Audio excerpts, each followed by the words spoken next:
Good afternoon. Welcome to the 2 p.m. news on OGTV. Doyinsola Ogunbadewa is my name. You can watch us live on Facebook at OGTV and Ogun State Television, on YouTube at OGTV Abeokuta, and on OGTV website www.ogtv.com.ng/live. For the latest news and reports, you can check us on these platforms on X at Ogun TV, Instagram Ogun State Television, or you download the OGTV app on Apple Store and Google Play Store. The federal government has assured Nigerians that no qualified student will be denied access to higher education because of financial hardship. President Bola Tinubu's administration has removed financial barriers to tertiary education through student-focused reforms and over 1 trillion naira in investments across universities, polytechnics and colleges of education. The Minister of Education, Dr. Tunji Alausa, gave the assurance during a meeting with members of the National Committee for the Advancement of Occupational Therapy, Audiology and Speech and Language Therapy Education. According to a statement released by the Special Advisor to the Minister on Media and Communications, Ikaru Atta, the minister said the administration was committed to ensuring that every qualified Nigerian, regardless of economic background, had access to quality higher education. Alausa said President Tinubu had prioritized human capital development by introducing policies that have eliminated financial obstacles that previously prevented many young Nigerians from pursuing tertiary education. Teachers play a pivotal role in shaping the future of every nation, yet concerns about their welfare, motivations, and working conditions continue to dominate discussions within Nigeria's education sector. While governments and stakeholders strive to improve learning outcomes, many experts argue that no education system can outperform the quality, commitment, and well-being of its teachers. In this special report, Olaide Oloyesoluade examines the relationship between teachers' welfare and students' academic performance, exploring whether improved motivation can enhance learning outcomes, character development, and overall educational standards. A motivated teacher is widely regarded as the foundation of an effective education system. Beyond impacting knowledge, teachers serve as mentors, role models, and character builders who shape the lives of future generations. However, many educators continue to face challenges, such as inadequate remuneration, delayed salaries, poor welfare packages, insufficient teaching facilities, and limited opportunities for career advancement. Although governments at different levels have introduced policies aimed at improving teachers' welfare through recruitment, capacity building programs, and other incentive initiatives, education stakeholders believe greater commitment is required to restore the dignity of the teaching profession and encourage excellence in the classroom. When lecturers are in good state, they deliver well. When students are well taken in terms of policy, they are ready to receive good lectures. That's how it is. It's interwoven. And the infrastructure is improving almost on a daily basis in terms of education anywhere in this country, whether private or public. So government is actually trying. When you are happy, I get the best out of you. A staff that is leaving the house and is unsure of what is going to eat, he can't give you the best. You know, he can't give any best. But when you are sure, on 25th of every month, I'm going to get my salary, you can boast anywhere. The council and the government has done one great thing. They can pay the school fees of their children as and when due. So their children will also concentrate in the school.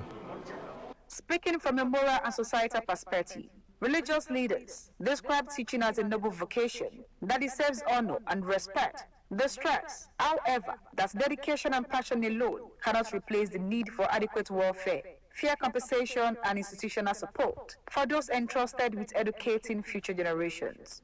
Performance on the student side, it depends on their commitment, the way they are brought up. Good offering of service is good and it's helpful. That's one. But welfare of teachers is another thing entirely. Being paid to time, being paid adequately. If teachers are not well motivated, certainly it will impact on the teaching they do. It's very important, and unfortunately, we seem not to be paying sufficient attention to teachers' welfare. Again, I wouldn't want to single out teachers.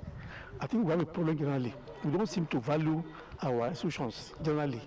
Health practitioners also warn that excessive workload, financial hardship, and poor working conditions can expose teachers to stress, anxiety, burnout, and other health-related challenges that may affect their effectiveness in the classroom. They urge government and school administrators to prioritize teachers' physical and mental well-being through supportive workplace policy, access to quality health care, and improved welfare programs. However happy, however comfortable, the improvement of the condition of service is, we determine the ability of that person, the performance of that person, the output of that person, and will eventually come into what will be the product. As Nigeria continues its pursuit of quality education and sustainable national development, stakeholders agree that investing in teachers is not merely a financial obligation, but a strategic investment in the country's future. They conclude that when teachers are properly motivated and adequately supported, students are more likely to excel academically, schools become more productive, and nation benefit from a more educated, responsible, and productive generation. Olaide Oloye Sholuade, OGTV News. A sum of 10 million naira has been presented to Oluwapelumi Amosu, the overall best graduating student of the 2025-2026 academic session at the 24th undergraduate convocation ceremony of Babcock University in Lisho, Ogun State. At the event, President and Vice Chancellor of the university, Professor Afolari Olutunde, charged the novel graduating class to keep the flag flying through academic excellence and character, while reaffirming the university's commitment to producing globally competitive graduates. Margaret Okulola reports. Having successfully navigated the academic terrain of Babcock University, Ilisho, 3,521 graduates are set to embark on a new chapter in their professional journeys as they are conferred with degrees at the university's 24th undergraduate convocation ceremony. Speaking on the theme, Breaking New Ground, Lagos State Governor Babajide Sanwo-Olu charges the graduating class, known as NOVA, meaning a new beginning, to see the occasion not merely as the end of an academic journey, but as the start of a purposeful future. You don't have any excuse again. Babcock are giving you a life. You don't have excuses. The world is not going to be nice to you. The world is going to be hard on you.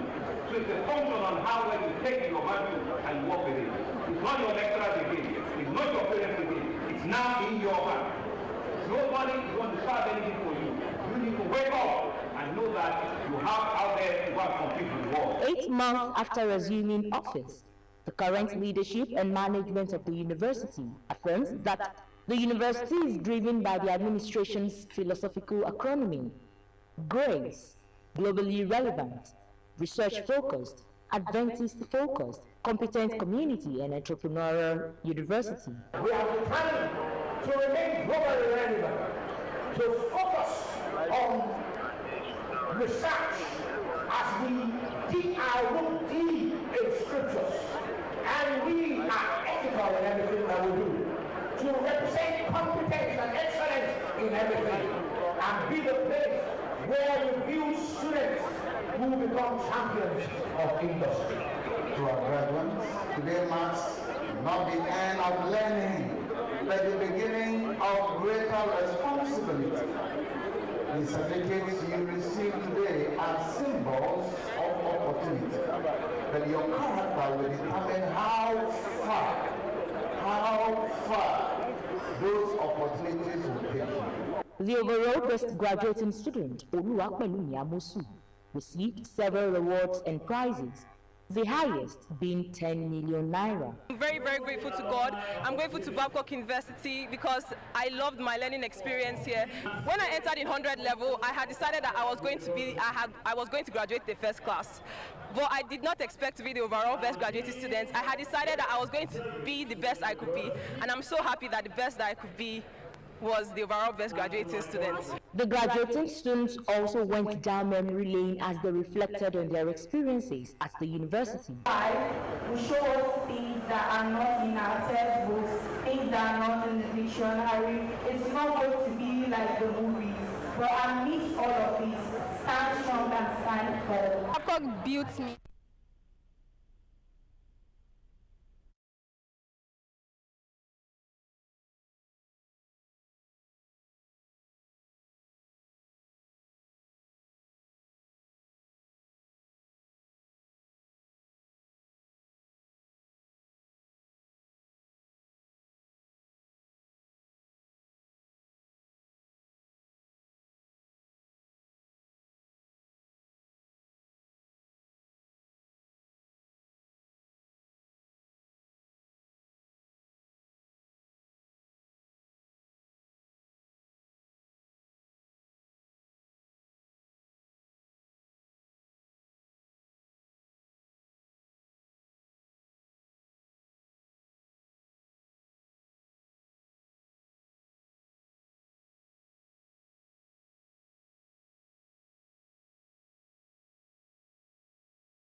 There is a call that Nigerians should promote entrepreneurship through training, access to finance and government support, which will help reduce unemployment and improve standard of living in Nigeria.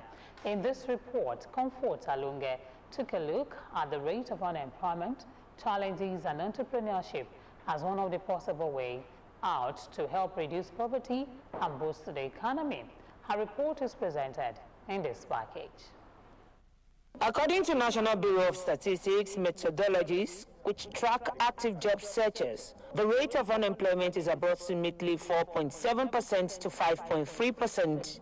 However, the broader combined rate of unemployment and time-related underemployment hovers around 15.3%. Therefore, it is safe to say that unemployment is not a new discourse in Nigeria.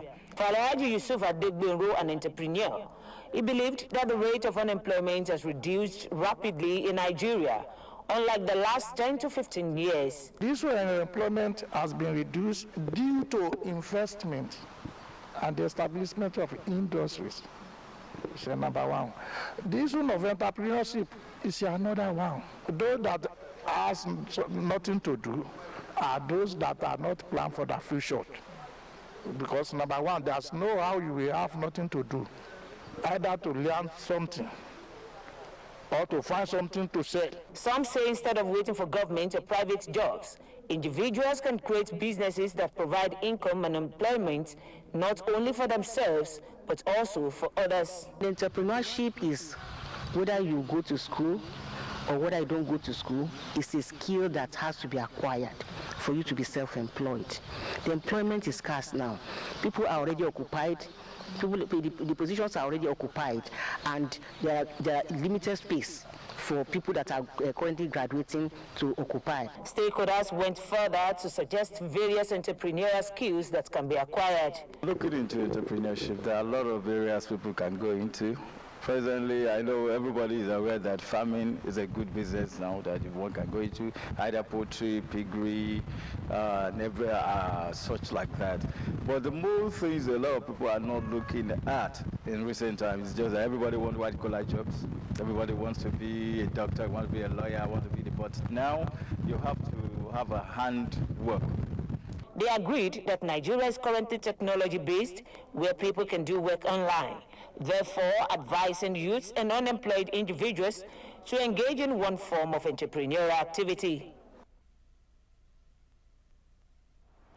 Nigerians have welcomed the establishment of additional 4 divisions for Nigerian Army and recruitment of 28,000 personnel. Speaking on the development with the OGTV News crew, a cross-section of people were of the opinion that if the law of the land takes its full course on insurgency, the expansion of the military establishment will bring about a peaceful Nigeria. Fowora Adesanwo reports. President Bola Tinubu has the terms of well-meaning Nigerians on the expansion of the Nigerian Army to 12 divisions and the approval of the recruitment of 28,000 personnel. According to Dr. Mukaila Ademuyiwa, a chartered accountant and economist, the federal government has just nailed it, as there cannot be meaningful progression in the midst of chaos and instability. Don't let just believe that the Nigerian situation is peaceful. We are at war. Boko Haram, bandits, kidnappers are waging war against this nation. And we cannot just sit down and fold our hands and say the defense situation is okay in Nigeria. So at this time of war, there's a need for us to face it seriously. Recruitment of 28,000 additional soldiers, I think, is all in line with what is on ground now. Money is not the issue now. The issue now is safety of the nation. This opinion was also amplified by other respondents who believed fighting insurgency to stand still was one of the cardinal campaign promises of President Tinubu, and the step, according to them, is a promise made and promise kept. Definitely the family of those that will be engaged will be better one way or the other. So it's a plus to the economy. Yes. It will even add more, because in this, what they say, barracks now or anywhere, people will be working there. People will be selling there. That is another opportunity for people to trade in that same place. It will give people to collect salary. They will take that salary to the market to buy something. That also, if government is spending, additional revenue will also come to the people. If presidential people are saying that the president is going to use for 27 campaign and this thing, that's not it. He has been in the promise. He has promised us before. Now, when the first time campaign was ongoing, then that he's going to do something. I see the creation of our establishment of the division as one of the promise made and promise kept by the Mr. President. They, however, called on parents to call their children and wards to order as Nigeria's security architecture gets the required boost. You must prepare to pay more, to buy ammunition to kill the future youths, because we are not training the youths in the right way. And it's what is happening now is the type of education, the type of the society that we have created that is causing most of these things now. I've said this time without number. Our curriculum is outdated. We train graduates that are not employable. The respondents also called on the federal government not to make the creation appear only on paper, but ensure adequate monitoring, implementation and evaluation, and takeoff within the time frame Respondents said with the recent approval of the state police, maybe the turn of Nigerians to experience peaceful atmosphere again is here, a departure from the past where peace was that of the graveyard. Adefowora Adesanwo, OGTV News. The people of Imodi, Imoson, Ikongba, and Agoro-Ijebu in Odogbolu local government area of Ogun State have called on the state government to come to their rescue from the suffering inflicted on them by land grabbers. The communities and their bales made the call at a peaceful protest and press briefing held in Imodi, Ijebu. Elizabeth Eso reports. A peaceful protest it was by members of affected communities in Odogbolu, where activities of land grabbers have rendered many of them who were farmers jobless. The communities involved are Imodi, Imoson, Ikongba, and Agoro-Ijebu, where their bales had a press briefing calling on both the local and state governments to come to their rescue as the land grabbers are making life difficult for them. Help us take immediate action, swift one, that is going to prevent unnecessary breakdown of law and order. We have been, we the four ballets have been pressing our people, pressing them that there should be no commotion. But it seems it's getting out of hand. Hence, we are calling on Excellency, the chairman of the council, the commissioner of police, the DSS, and whoever, and also our preferred traditional ruler, the ruler of Idowa, to please use his good office to help us prevail on all these land grabbers. They confirmed that the security agencies that are supposed to protect them are also aiding the land grabbers. There's one who identified themselves as Neyemule descendant family. They wrote letter to the area command, personified by one Prince Oluleye. In my town, we don't know them, we don't know their roots, we don't know their family origin. And they are even claiming that many of us that have Agoro have been existing for many years, centuries, and they have the guts to say we are not indigenous of the town. Then we have other people like one Mr. Adegbuyi, Adeneye, Adedoyin, Thomas Bashiru, and Tope Awoye. All these are operating within Ikongba axis. The affected members of the communities also recount their experiences with the land grabbers. They come to the site, to that very place, with bulldozer and with the assistance of the police, patrol vehicle from Igbeba, blowing siren for everybody to know that we are here. And whenever anybody gets to that site to do anything, they will extort money from them. 150,000 naira, 200,000. Even to those people that are working there as a bricklayer and carpenter, they collect money from them. Members of the public are enjoined to be wary of purchasing land from non-indigenous of any of these four communities. We are saying this to alert the unsuspecting public, beware. Don't buy land from them. If you want any land, approach the appropriate family. You can come through the traditional ruler or whatever. Elizabeth Esson, OGTV News. Thank you for watching the OGTV 2 p.m. news. But before I go, keep your face always towards the sunshine, and shadows will fall